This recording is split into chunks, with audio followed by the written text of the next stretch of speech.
অন্তর থেকে মহব্বত বলে আলহামদুলিল্লাহ। আল্লাহ রাব্বুল আলামিন ডাকে দিয়ে বলেন, হে পৃথিবীর বান্দাগণ, আমি মহান রব্বে কারিম,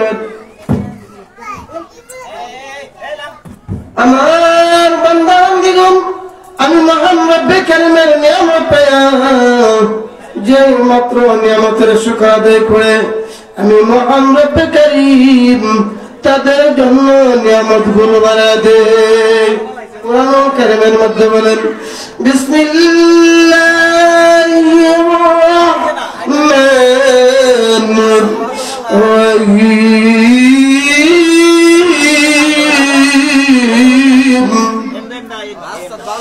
লাইন শাকারতুম লাযীদান্নাকুম ওয়া লাইন কাফারতুম। शुक्र करना आदत इंसान है, नियामतों का कुफ्र करना बेआदत ईंधन है। अपने हज़रत दाऊद अलैहिस्सलातु वस्सलाम के अल्लाह रब्बुल आलामीन এত নিয়ামত দিয়েছিলেন, এত মধুর কণ্ঠ দিয়েছিলেন বাবা। হযরত দাউদ আলাইহিসসালাতু ওয়াসসালাম যখন জবুর তেলাওয়াত করতেন সমুদ্রের পাড়ে বসে, হযরত দাউদ আলাইহিসসালাতু ওয়াসসালামের তেলাওয়াত শোনার জন্য সমুদ্র মাছগুলো লাফায়া লাফায়া দাউদ নবীর তেলাওয়াত শোনার জন্য আসতেন। হযরত দাউদ আলাইহিসসালাতু ওয়াসসালামকে আল্লাহ রাব্বুল আলামিন এত নিয়ামতের মধুর কণ্ঠ দিয়েছিলেন, হযরত দাউদ আলাইহিস সালাম মধুর কণ্ঠে জাবুর কিতাব তেলাওয়াত করতেন। ঠিক তেমনি ভাবে আল্লাহ রাব্বুল আলামিন যেদিন এই পৃথিবীটা ধ্বংস করার পরে হাসরের মাঠ কায়েম করবে, হাসরের মাঠ কায়েম করার সাথে সাথে আল্লাহ রাব্বুল আলামিন এমন একটা মাহফিলের আয়োজন করবে, একটা আসরের আয়োজন করবে। সে আসরের মধ্যে মহান রব্বে কারিম থাকবেন, সভাপতি হিসেবে গ্রহণ করবেন। আপনি আমার নবী, দয়ার নবী, মায়ের নবীকে বানাইবেন প্রধান অতিথি। ওই মাহফিলের মধ্যে আল্লাহ রাব্বুল আলামিন ওই হাসরের মাঠের প্রোগ্রামের মধ্যে হযরত দাউদ আলাইহিসসালাতু ওয়াসসালামকে বিশেষ অতিথি হিসেবে প্রোগ্রাম করবেন। হযরত দাউদ আলাইহিস সালাম বিশেষ অতিথি হিসেবে ওই হাসরের ময়দানে যখন উপস্থিত হলেন, আমার আল্লাহ ডাক দিয়ে বলেন, হে দাউদ, তোমাকে এত মধুর কণ্ঠ আমি দিয়েছিলাম, এই কণ্ঠ দিয়ে তুমি জাবুর কিতাব যখন তেলাওয়াত করতে, তোমার তেলাওয়াত শোনার জন্য সমুদ্রের মাছগুলো লাফায়া লাফায়া বীর করতো। আমি রব্বে কারীম তোমার কণ্ঠের মধ্যে এত মধুর মতের মধুর মদিন দিয়েছিলাম।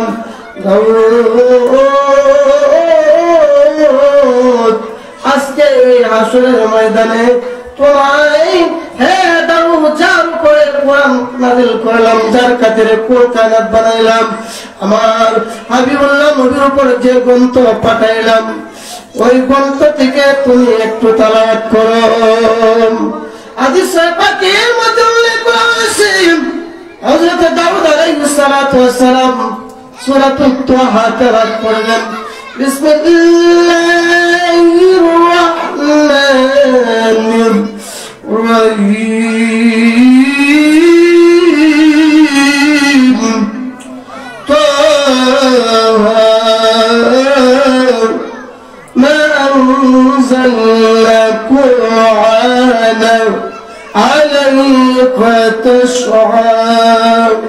এমন হযরত দাউদ আলাইহিসসালাতু ওয়াসসালাম হাসরের ময়দানে যখন দাউদ আলাইহিস সালাম কোরআন তেলাওয়াত করবে, সূরাতুল তাহা তেলাওয়াত করবে, সমস্ত মানুষগুলো হাসরবাসীগুলো হইচই ছিল মুহূর্তের মধ্যে স্তব্ধ হয়ে যাবে।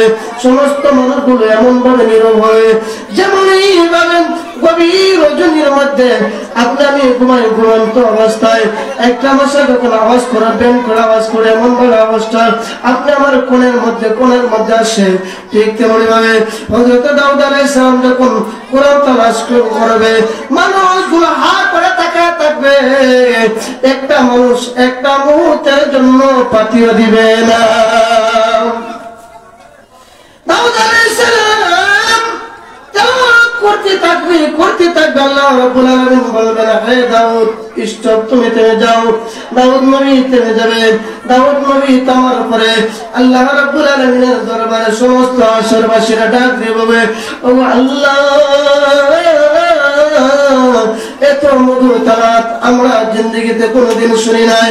আমার মহান রব্বে কারীম বলেন, আমার মহান রব্বে কারীম বলবেন, হে হাসরবাসীরা, যার উপর গোটা 30 পারা কোরআন নাযিল করেছি, যার খাতিরে আমি রব্বে কারীম আসমান বানাইছি, যার খাতিরে আমি মহান রব্বে কারীম জমিন বানাইছি, আমার হাবিবুল্লাহর কণ্ঠে, আমার বন্ধু হাবিবুল্লাহ নবীর কণ্ঠে কোরআন তালাওয়াত শোনো।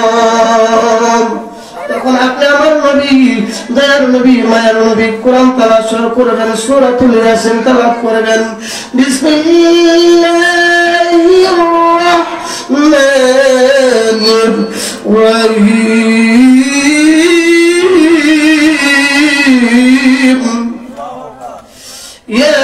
ইয়াসিন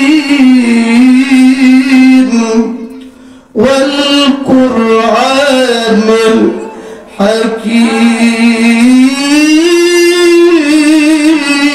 হাকীম ইন্নাকা লামিনাল মুরসালিন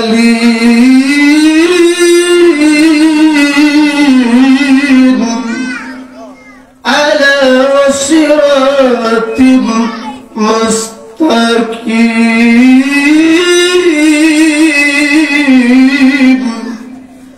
আপনার নবী রাহমাতুল লিল আলামিন সূরা ইয়াসিন যখন তেলাওয়াত শুরু করে দিবে, আসরবাসীরা হাওমা করে কান্না শুরু করে দিবে।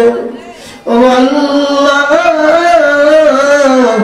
এত মধুর কণ্ঠ যদি দুনিয়াতে শুনতাম তাহলে তোমার নাফরমানি করতাম না, তুমি রব্বে কারীমের নিমক হারামি করতাম না।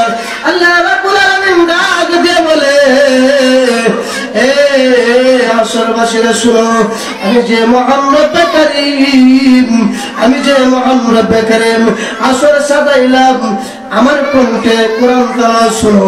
আল্লাহ রাব্বুল আলামিন সূরাতুর রহমান তেলাওয়াত করবেন, আমরা আপনি আমি পড়ি, আর রহমান আল্লামাল কোরআন। আল্লাহ রাব্বুল আলামিন হাসরের ময়দানে সেদিন পড়বেন, আনা আর রহমান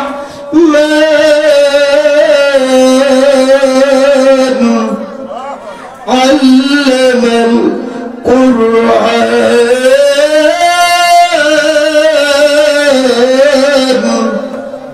خلق الإنسان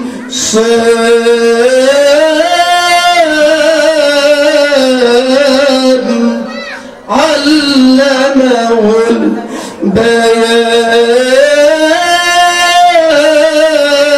البيان। عصر الميدانين الله رب العالمين جاي مطر على الرحمن কোরআন তেলাওয়াত করবেন, আর রহমান তেলাওয়াত শুরু করবেন।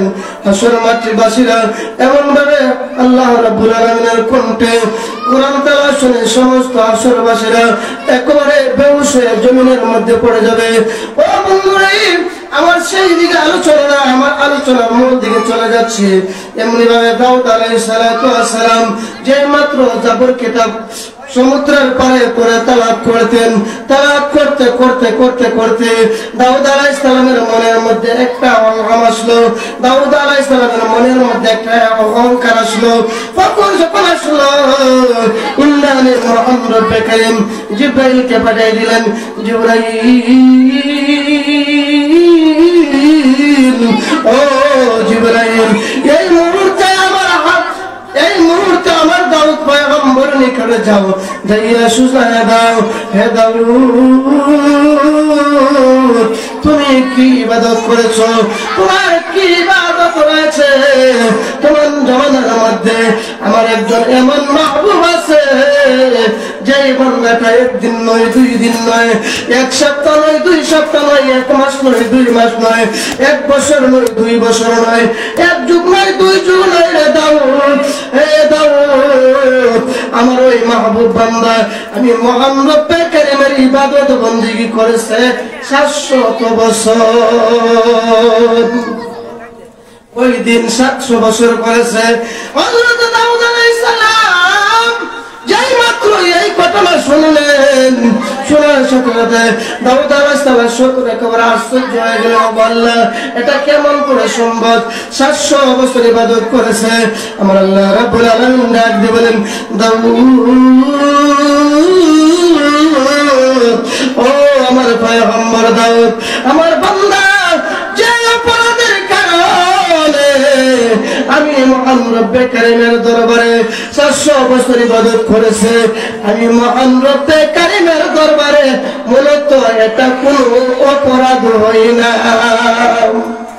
আমি কই না মনে কথা কই না, কার কাছে বলিব রে দুঃখ, কার কাছে বলিব রে দুঃখ, দূর দিমি লেনা গো, আমি কই না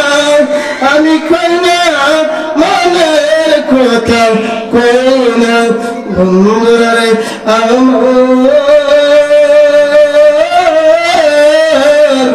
ও আমার আশিকিন জাকিরিন মুহিবিন ভাই বাবারা, এমনি করে হযরত দাউদ আলাইহিস সালাতু ওয়াস সালাম যে মাত্র সুসংবাদ শুনলেন, পাহাড়ের নিকটে যাইয়া ওই আবেদের ব্যক্তির কাছে ডাক দিয়া সালাম দিলেন। সালাম দেওয়ার পরে সালামের জবাব দিলেন। সালামের জবাব দেওয়ার পরে বলেন, হে ভাই, হে আল্লাহর মাহবুব, তুমি কতদিন যাবত এই স্থানে ইবাদত বন্দেগী করেছো? ওই আবেদ ব্যক্তি ডাক দিয়ে বলে, কে গো আপনি, কে কে, আপনার পরিচয় কি?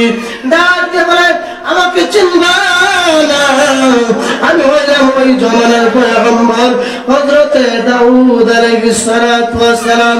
ওই কথা বলার সাথে সাথে ব্যক্তিটা আগে ব্যক্তিটা বসা ছিল, দাঁড়ায়া বললেন, আমি যদি জানতাম আপনি দাউদ, তাহলে আপনাকে আমি সালাম দিতাম না। ও কেন সালাম দিতাম না? কারণ জানেননি? কারণ আপনার মধ্যে এমন একটা লোক বিরাজ করেছে যে লোকটা আপনি অনুভব করতে পারেন না, কিন্তু আমি মুহূর্তের মধ্যে অনুভব করতে পারছি। এই কথা বলার সাথে সাথে দাউদ আলাইহিস সালাতু ওয়াস সালাম ডাক দিয়ে বলেন, হে আল্লাহর বান্দা, তুমি কতদিন যাবত এখানে ইবাদত বন্দেগী করছো? ওই বান্দা ডাক দিয়ে বলে, 1 দিন নয়, 2 দিন নয়, 1 সপ্তাহ নয়, 2 সপ্তাহ নয়, 1 মাস নয়, 2 মাস নয়, 1 যুগ নয়, 2 যুগ নয়, 100 বছর নয়, 200 বছর নয়, মহান রব্বে কারীমের ইবাদত বন্দেগী 700 বছর পর্যন্ত করেছি। অপরাধ কি? তুমি যে অপরাধের কারণে এই স্থান থেকে, বাড়ি থেকে তুমি আসছো, আসলে আল্লাহ রাব্বুল আলামিনের দরবারে এটা কোনো অপরাধ হয় না। এই কথা বলার সাথে সাথে বান্দাটা ডাক দিয়ে বলে, কি কারণ, কি বলেন আপনি?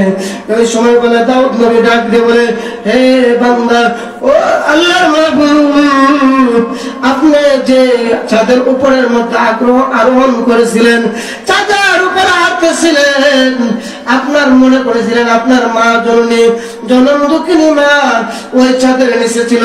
হে বান্দা, ও মাহবুব বান্দা, শোনো শোনো, তুমি যে অপরাধের কারণে ঘর বাড়ি সাইরা তুমি এই জঙ্গলার মধ্যে 700 বছর ইবাদত বন্দেগী করেছো, আল্লাহ রাব্বুল আলামিনকে সন্তুষ্ট করার জন্য ইবাদত বন্দেগী করেছো, মূলত ওই গুনাহটা তোমার কাছে কোনো গুনাহ হয় না, আল্লাহ রাব্বুল আলামিনের দরবারে কোনো গুনাহ হয় না। কারণ কি? ওই ঘরের ভিতরে কিন্তু তোমার মা ঘরের ভিতরে ছিল না।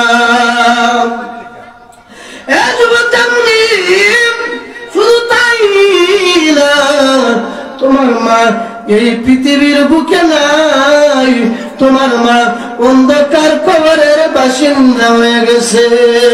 যে দুঃখিনী মা, যে দুঃখিনী মা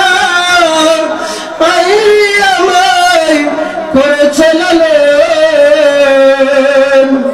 করেছে লালন, আমি কেমনে দিব ওই দুঃখিনী মায়ের কাফন, আমি কেমনে দিব ওই দুঃখিনী মায়ের কাফন।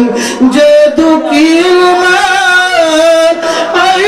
আমায় করেছে লালন, করেছে লালন, আমি কেমনে দিব ওই দুঃখিনী মায়ের দাফন, আমি কেমনে দিব ওই দুঃখিনী। আজকের মাহফিলের আলোচক গুলো এসে বসেছেন। আমার অসমাপ্ত আলোচনাগুলো এখানে ইতিমধ্যে টানলাম। আমাদের মধ্যে আজকের মাহফিলে যিনি প্রধান অতিথি হিসেবে আসন গ্রহণ করবেন